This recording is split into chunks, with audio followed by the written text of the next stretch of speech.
Hey, Lauren here. Let's talk about the extremely inappropriate and extraordinarily woke book that is somehow making its way into high schools across the country. As you guys probably realize, at the moment there is a reckoning happening between parents and public schools, and I, for one, am living for it. For too long, in my opinion, teachers, administrators, and school board members have treated schools like mini indoctrination camps. For many, but not all of these people, education has come second to trying to instill the correct political ideology among students. And I think so many parents out there, in their defense, kind of took it for granted that in schools, kids were kind of learning what they did back in the day, just math, English, geography, etc., etc. So I think a lot of parents were kind of naive and just assumed that everything was on the up and up when it came to their children's classes.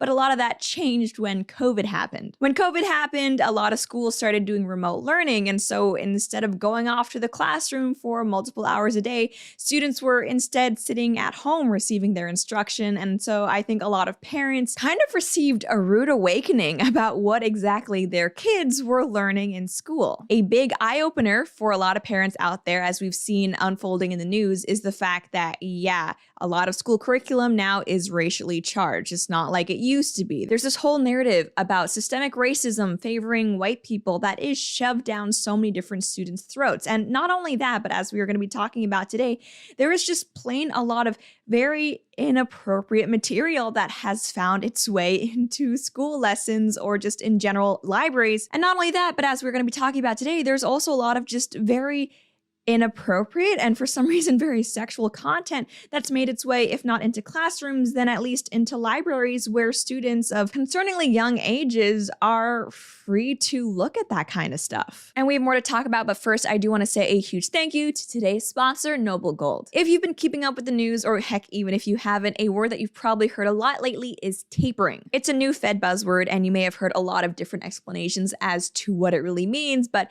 essentially what it indicates is that Washington now has to repay around $30 trillion that it's borrowed. Guess where that's coming from? That's right, your pocket. Back when she ran the Fed, Janet Yellen used to say that we would never see another financial crisis in our lifetimes. But now, just 4 years later, she is warning of catastrophe. And here we are. Thankfully, our friends at Noble Gold can help keep you safe and protect you whatever happens next. By starting a precious metal IRA or 401k, you can fight the coming wave of inflation and ride out the storm with your savings intact. And as a bonus thank you, you will also get a 5-ounce solid silver America the Beautiful bullion coin with each qualifying plan that you start this month. So hedge against inflation and visit noblegoldinvestments.com or call us at 877-646-5347. And I do want to give a quick disclaimer for this episode. We're going to be talking about some pretty adult things, and unlike public schools, apparently I actually don't think these topics are suitable for all ages. So if you have any young children or just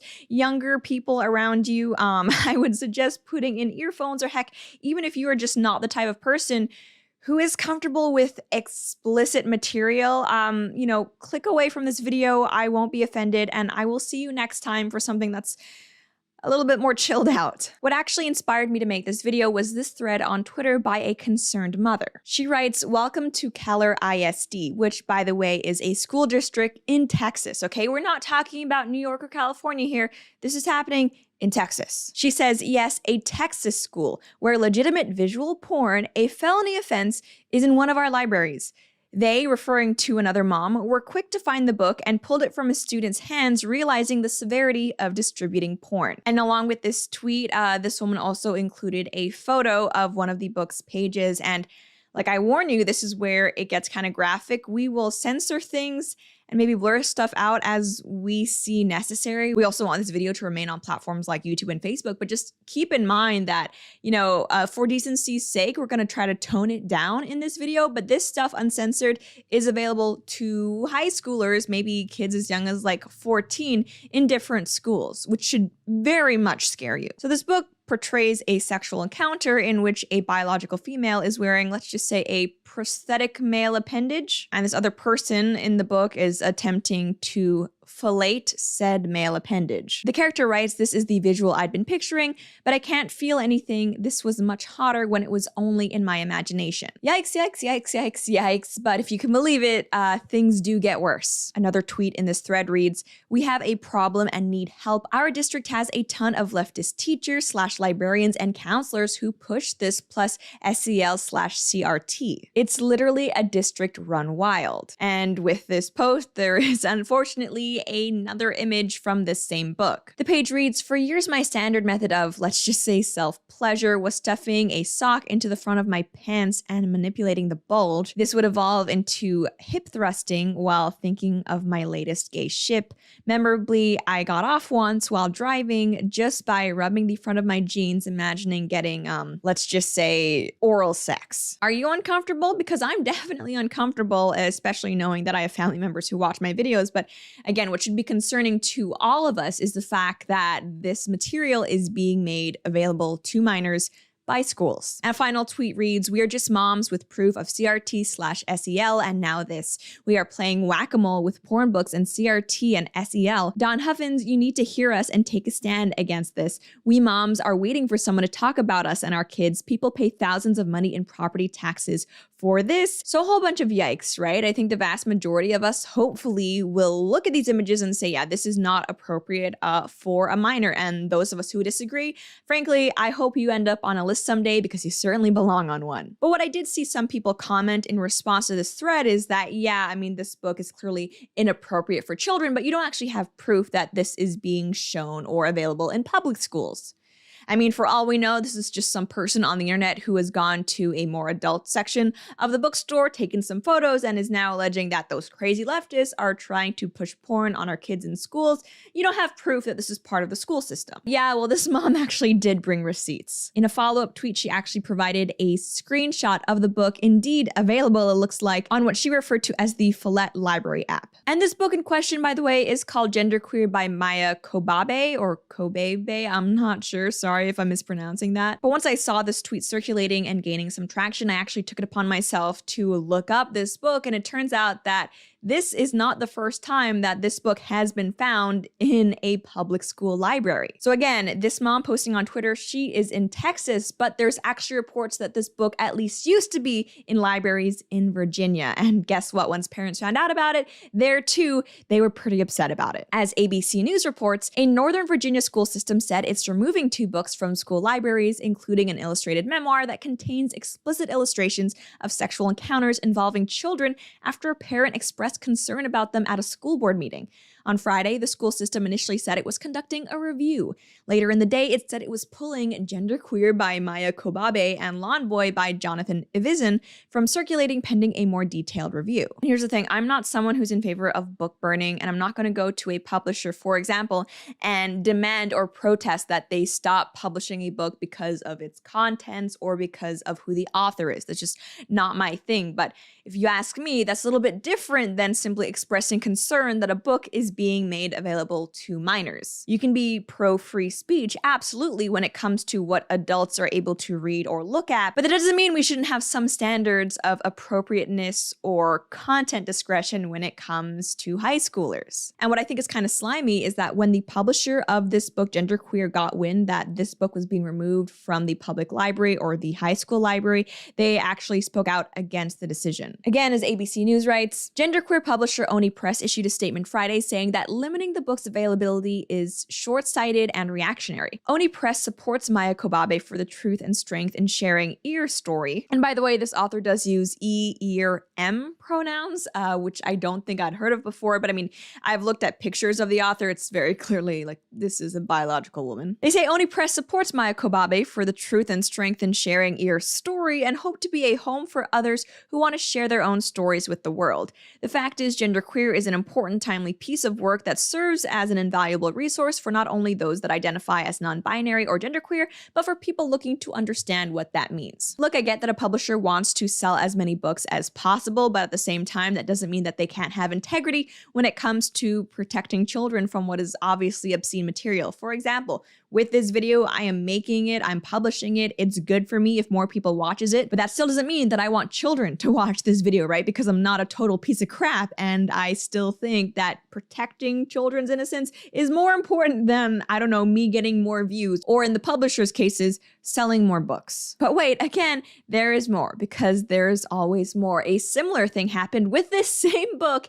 in Florida. As the Gateway Pundit writes, the book Genderqueer, a memoir by Mayo Kababe, a graphic novel with drawings that explain in lurid detail the sexual interactions between two young men, has been inserted into high school libraries across America despite it violating guidelines against pornography or sexually explicit materials being provided to minors and paid for with our tax dollars. Now, this article actually came about when a reporter for the Gateway Pundit decided to attend a school board meeting in Florida. From what I understand, the journalist in question was attending this specific school board meeting because the particular district was actually not adhering to Governor DeSantis's, I guess, mask ban, or ban on mask mandates, rather. You could still wear masks if you want to. But when he was at the school board meeting, he actually met some parents who then showed him this book, Genderqueer, and they were there at the meeting to express concerns about it. So as this author writes, when public comment commenced ahead of the listed agenda items during Tuesday afternoon's meeting, this GP journalist used his allotted time to alert OCPS board members of the situation by reading some of the more graphic passages from Genderqueer. After reading aloud a portion of just one section, which included the characters in Genderqueer discussing the use of a strap-on dildo and performing oral sex on one another, OCPS Chairman Teresa Jacobs demanded this journalist cease reading from the passage. After refusing to do so, she instructed OCPS police officers to eject this journalist from the meeting by force. I mean, this is pretty ironic, right? The school board allows this book to be available to minors, to high schoolers, yet they think it's too obscene and too pornographic to be read at one of their meetings where there are only adults present. And actually, there is video of this meeting going on, which we will include here. A passage from Genderqueer. Fast forward, we've been dating for 2 months. We've made out, we've had sex, we've moved on to sexting at work.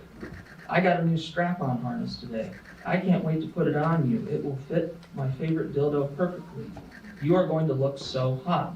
Irony of what I'm about to say. I'd like to continue reading. No, we're not going to have, sir, I'm sorry. I want to have your blanket in Mr. my English, mouth. you're out of order, and if you remove him from the chambers. I swear so many of these school board members are just drunk with power. But anyway, the article finishes. Parents sitting in the front row were outraged over the removal and excuse by OCPS board chair Teresa Jacobs, who claimed she had no idea the book was in the classroom, to which the parents replied, "That's the problem." Beverly County Public Schools, it continues, which neighbors Orange County, immediately pulled the book from schools after they were made aware that the students had access to it for violating district guidelines. School board districts in Virginia have also recently pulled Genderqueer for similar reasons. So clearly, this book appearing in a public school is not a one-off situation. And if you are a parent and you have a child in public school, specifically high school, I highly recommend you go to their library or, go online if there's a database and you look up this book. And if this book is there, not only do I suggest you do something about it, let someone know, because it should not be there, but I think it being there might be a good litmus test as to what other material will be available to your child, as well as to what other issues that aren't really appropriate might be being taught, if that makes sense, in the classroom. And seeing as how this book seems to be everywhere and seems to be making so many parents angry, I thought I would do more research into it. So I checked out the Amazon page for it, and the first thing I want to note is that even according to this publisher, this book is only appropriate or recommended for kids over the age of 16 years. Now, based off what I've seen of the book, I would say that should probably be 18, but still, even if you say, all right, this shouldn't be available to kids under 16, why is it in high school libraries, right? Because anyone in high school is able to access those books. That means including kids who are younger than 16. And it's also interesting because this book, even though it's kind of like a comic, it's actually not short. It's over, I think, 250 pages. It's like a whole autobiography or memoir. And this is what the publisher has to say about the book. In 2014, Maya Kobabe, who uses ear pronouns, thought that a comic of reading statistics would be the last autobiographical comic E would ever write. At the time, it was the only thing E felt comfortable with strangers knowing about M. Now genderqueer is here. Maya's intensely cathartic autobiography charts E's journey of self-identity, which includes the mortification and confusion of adolescent crushes, grappling with how to come out to family and society, bonding with friends over erotic gay fanfiction, and facing the trauma and fundamental violation of pap smears. And I just want to say that even if it weren't for the explicit, if not downright pornographic parts of this book, I still don't think this should be something that is available for teenagers, much less made available to them by their public school. Make no mistake, this book is absolutely chock full of progressive gender ideology nonsense. For example, I actually have some more pages here I thought we could go through together because it all just is mind-blowing stuff. In one panel, this pink-haired girl explains, I use the Spivak pronouns er as an ask M what E wants in T, to which I guess the Maya insert character says, er, I love those pronouns. I just got the biggest tingle down my spine. The other person says that was my reaction too. Yeah, these are mentally ill people who are frankly trying to propagate more mental illness under the guise of an extreme political/social ideology, and this has no place among children. Another panel explains Maya thinking, having a non-binary or trans teacher in junior high would have meant the world to me. Every time I fail to give my pronouns, I feel like a coward. I just want to be clear, not giving your pronouns doesn't make you a coward. That makes you a normal person who realizes that the English language does not revolve around them. And there's something so controlling about pronouns because think about it, you don't even really use like gendered pronouns when you're speaking directly to a person. It's only when you're referring to them in the third person. So these people are such control freaks that they want to control how you refer to them when they're not even there or when you're not even talking to them. That's crazy. They should not have that much power over you. And I mean, this goes both ways. Like if I were a teacher, I wouldn't use whatever crazy pronouns my student wants because that's insane. They're a student, they're not the boss of me. And if I were a student and I had a trans teacher, it'd be the same. I would not be on board. And I just hate that this discussion is even part of the school system. Another panel reads, in high school, I began to theorize that I had been born with two half souls, one female and one male. I swear these people, they see gender as like a replacement for personality, which is why they make their genders their personality. But I mean, this is just such a shallow way to live and it's unhealthy. You can wear whatever you want, you can have whatever interests or hobbies you want, it doesn't make you some other gender. And another thing I think is concerning about this book is that I feel like it also pushes some really confusing messages about asexuality. This author, from what I've seen, doesn't seem to know whether she is asexual or not, and I feel like she is the type of person who will identify as queer or asexual or whatever is most special at the time as a form of attention. Because really, there seems to be a lot of conflicting messages here. In one panel, she apparently told her close friend that she thinks she's asexual, to which they replied, you can't be, I've seen you lust after people. To which she replied, well, yeah, but not very often, and I don't enjoy it. She also says, I remember my first year at San Francisco Pride thinking that the asexual group had the best signs. She writes that the main trait I've always been attracted to is androgyny, which made categorizing my sexuality difficult. Did the girl with a buzz cut catch my eye because she was a girl or because she was dressed as a boy? And was it his seemingly feminine or masculine qualities that drew me to the long-haired boy in choir? I don't think you know what asexual means or queer, and it's fine. You know, it's actually normal for young people to maybe go through some amount of sexual confusion as they're going through adolescence. Happens to a lot of people, but I don't think the answer there is to have them be led by people who it seems are still confused about their sexuality. Like that just doesn't, that's like the blind leading the blind. Anyway, that's pretty much all I have to say for now. And if there's a takeaway from this video, it would be don't trust public schools or don't trust schools, period. But it seems like a lot of the insanity is coming specifically from public schools. But that's it for now. If you enjoyed this video, as always, please be sure to like, share, and subscribe. It helps me out so much. Till next time.